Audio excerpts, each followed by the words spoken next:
câncer de pulmão é o terceiro mais comum em homens no Brasil, depois do câncer de próstata e câncer de colo e reto, e entre as mulheres é o quarto mais comum, depois do câncer de mama, câncer de colo e reto e câncer de colo do útero. Embora seja o terceiro ou quarto mais comum no Brasil, o câncer de pulmão é o que mais faz vítimas fatais entre os homens no Brasil e o segundo que mais mata mulheres, perdendo só para o câncer de mama. A incidência de câncer de pulmão no Brasil é cerca de metade da média mundial. E, em grande parte, isso decorre de campanhas contra o tabagismo que vêm sendo realizadas no Brasil já há várias décadas. Então, com isso, houve uma diminuição significativa do consumo de cigarro no Brasil e isso levou a uma diminuição da incidência de câncer de pulmão. Existem vários subtipos de câncer de pulmão, mas de modo geral a gente pode identificar fatores de risco que estão associados com todos os subtipos de câncer de pulmão. Obviamente, o fator de risco mais importante é o tabagismo. O tabagismo é responsável por 90% de todos os casos de câncer de pulmão. E o risco chega a aumentar 20 vezes em comparação com a população não fumante. Em mulheres, o risco de câncer de pulmão é 3 vezes maior em mulheres fumantes, o risco é 3 vezes maior do que em homens fumantes. E isso está relacionado com o uso de anticoncepcionais, que então levam a uma multiplicação do risco de câncer de pulmão nas mulheres. As pessoas que são portadoras de doença pulmonar crônica, seja asma, enfisema, bronquite crônica, fibrose pulmonar, com ou sem histórico de tabagismo, também são pessoas que têm um risco aumentado de câncer de pulmão. A exposição ocupacional a determinados produtos químicos ou agentes físicos como asbesto, sílica, urânio, cromo e radônio, ou seja, material radioativo ou particulado mineral, isso também aumenta o risco de câncer de pulmão. A exposição à poluição atmosférica também está relacionado com um aumento significativo do câncer de pulmão e um fator em especial que em toda época de crise econômica acaba aumentando é o uso de combustíveis sólidos para preparo de alimentos. Então, o uso de lenha, carvão, querosene acaba aumentando a quantidade de partículas no ar do ambiente doméstico e isso também aumenta o risco de câncer de pulmão. O consumo de bebida alcoólica também está relacionado com o aumento do risco de câncer de pulmão, assim como a obesidade, principalmente a gordura abdominal e mais especificamente a gordura abdominal visceral, que tem como ser avaliada através de determinados exames laboratoriais. E a obesidade é um fator de risco para praticamente todos os tipos de câncer e não deixa de ser com relação ao câncer de pulmão. A relação entre obesidade e aumento do risco de câncer, de modo geral, está relacionada com o aumento de substâncias inflamatórias que circulam no sangue, substâncias inflamatórias que são produzidas pelas células do tecido adiposo, tecido gorduroso. Essas células normalmente produzem substâncias inflamatórias. Uma pessoa obesa vai produzir uma quantidade maior dessas substâncias e essas substâncias estimulam a proliferação de células cancerosas.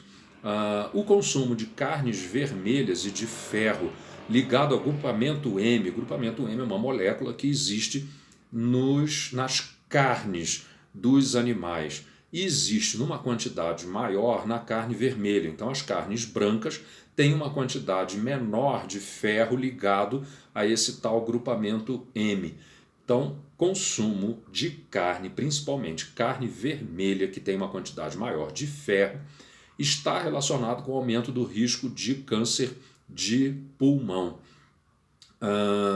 E existe uma relação, inclusive, com os níveis de ferro e de ferritina no sangue. A ferritina é uma proteína que as nossas células produzem para atrair os átomos de ferro e evitar que eles entrem em contato com o oxigênio, porque isso acaba oxidando o ferro, e nesse processo de oxidação do ferro gera-se radicais livres. Os radicais livres são extremamente tóxicos para as células e por isso elas precisam de um sistema de defesa para proteger os átomos de ferro da oxidação. Então, como todos os tecidos e as células têm uma quantidade significativa de oxigênio, que é necessário para a sobrevivência de todas as células, tecidos e do nosso organismo como um todo, então todas as células têm ferritina dentro delas para poder, então, cobrir os átomos de ferro. Então,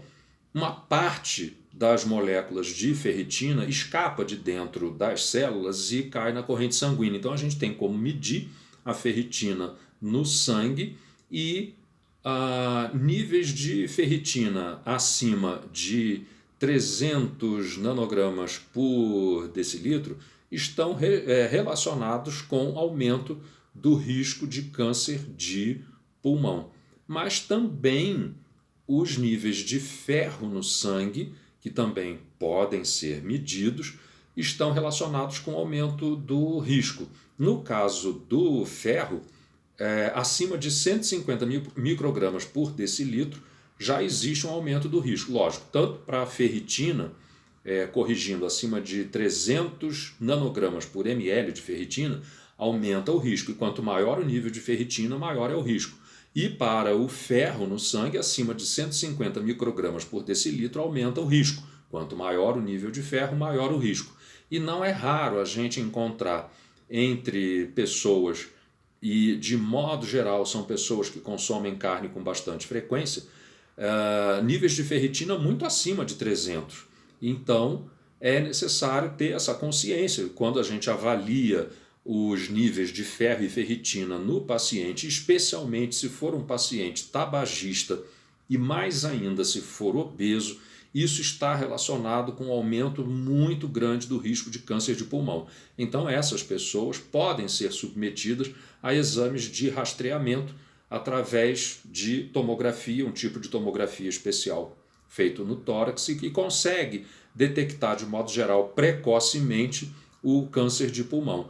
E por que é importante detectar precocemente o câncer de pulmão?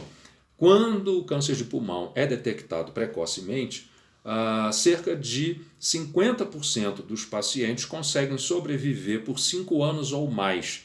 É a chamada sobrevida de 5 anos. Então, detectado em estágio precoce, pelo menos metade das pessoas vão conseguir sobreviver 5 anos ou mais. Porém, quando o câncer de pulmão já é diagnosticado num estágio avançado com metástase, ou seja, disseminado, ou no próprio pulmão, ou no pulmão do outro lado, ou em outros órgãos e tecidos do corpo, só 5% das pessoas conseguem sobreviver 5 anos ou mais, mesmo com os melhores tratamentos disponíveis. E quais são os tratamentos disponíveis?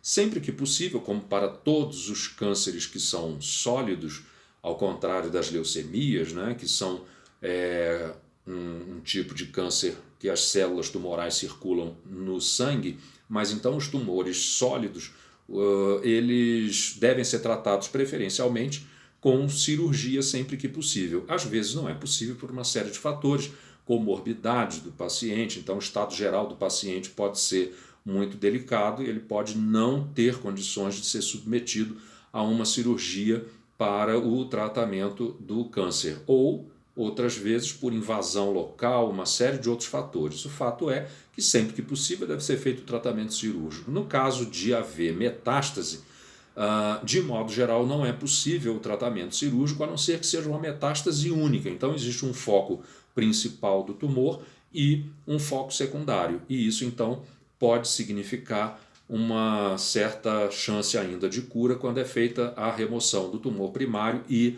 da metástase. Mas, de qualquer forma, existe, de modo geral, uma complementação do tratamento com radioterapia e quimioterapia. Isso vale tanto para o tumor primário, ou seja, a doença localizada, ou nos casos de metástase, quando não é possível fazer o tratamento cirúrgico, é feita a radioquimioterapia. Mas existem outras modalidades de tratamento mais modernas, como, por exemplo, a imunoterapia, em que o tratamento é voltado para ativar o sistema de defesa e fazer com que as células do sistema imunológico tenham a capacidade de combater aquele câncer. Porém, menos da metade dos pacientes que têm câncer de pulmão respondem a esse tipo de tratamento.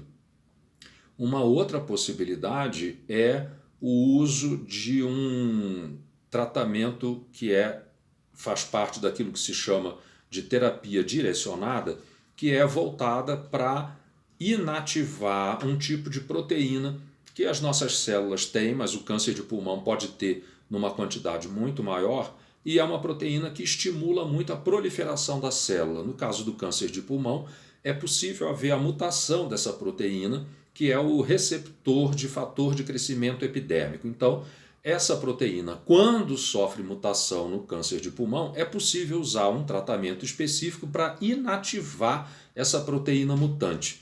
Isso pode levar a um aumento do tempo de vida das pessoas com câncer de pulmão muito significativo. Porém, com o tempo, o tumor acaba sofrendo novas mutações, inclusive dessa proteína, que é o fator de crescimento epidérmico, e com isso esses medicamentos deixam de funcionar. A indústria farmacêutica vem tentando elaborar drogas alternativas que consigam atacar as novas mutações do fator de crescimento epidérmico e com isso então aumentar ainda mais o tempo de vida das pessoas com câncer de pulmão que têm essas mutações.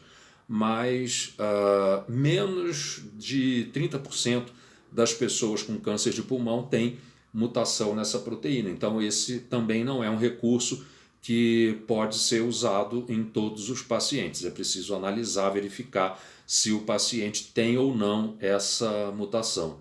Então, para aqueles que tiveram interesse em acompanhar até aqui, muito obrigado.